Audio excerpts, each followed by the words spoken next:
Mais notre petit bouc fait la sourde oreille et continue sa promenade. Il avance sans se rendre compte jusqu'au milieu de la grande forêt quand tout à coup, il se trouve en face de la hyène. Alors, pris de peur, il se mit à chanter.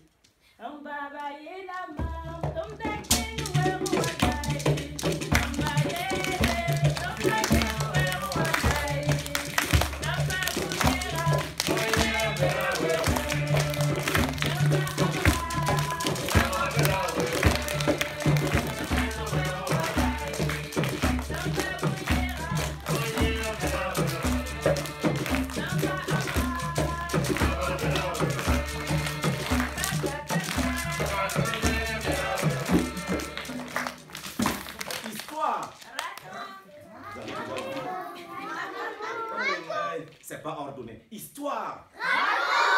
Histoire.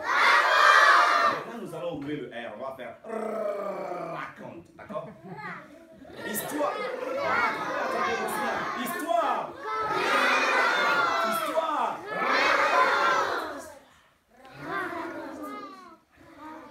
Deux enfants, deux jumeaux, Koro et Koroni. Koro et Koroni se ressemblaient comme deux gouttes d'eau. Quand on voyait Koro, on croyait voir Koroni. Et quand on voyait Koroni, on croyait voir Koro. Applaudissez pour vous-même. À un moment donné de la promenade, nos deux lionceaux ont trouvé un gros morceau de viande que le braconnier avait laissé tomber pour pouvoir fuir les gardes forestiers. Alors, les lionceaux décident de partager la viande en deux morceaux. Malheureusement, dans la division de la viande, un morceau était légèrement moins gros que l'autre. Chacun souhaitait avoir le plus gros des morceaux. Alors ils se disputent. C'est pour toi le petit et pour moi le gros. Non, je ne suis pas d'accord. C'est pour toi le petit et pour moi le gros. C'est pour toi le petit et pour moi le gros. Non, je suis pas d'accord. C'est pour toi le petit et pour moi le gros. Non, je suis pas d'accord. Le gros pour moi.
Faire des bêtises et planter des clous dans un arbre. Oh, alors, arrivé à l'école le lendemain, Tiga, il a frappé, il a cogné, il a griffé, il a mordu. Aïe, aïe, aïe. Ah, est-ce que ça c'est bien? Non. Et chez lui, il a pris son sac de clous avec son petit marteau et il s'est dirigé vers l'arbre en chantant. Nerva vago di lei,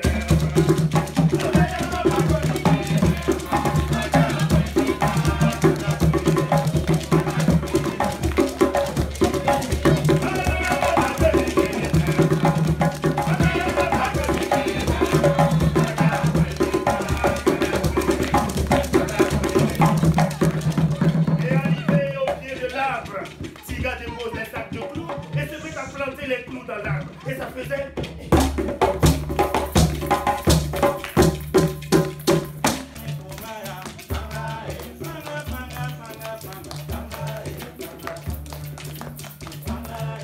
Et les lièvres approchaient du buisson. Il arrive au niveau du buisson.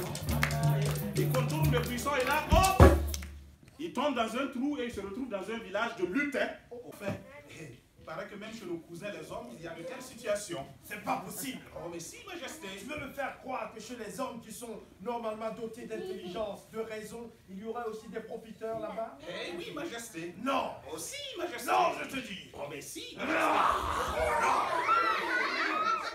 Et trouve-moi une solution tout de suite. Une solution. Oh, musique, musique, musique.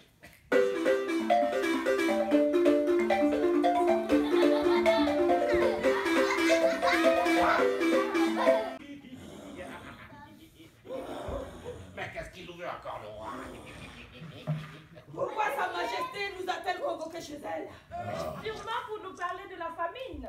Et que va-t-il faire? Ah ben, il va faire comme d'habitude. Il va nous piquer nos maigres richesses. Ça va très bien. Mère richesse.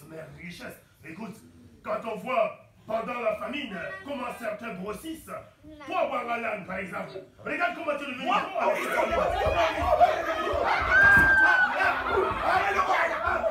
Silence!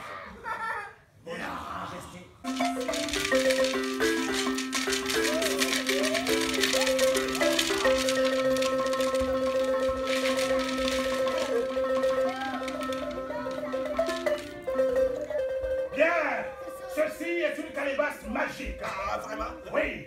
Eh bien, vous allez tourner comme ça autour de la calebasse magique.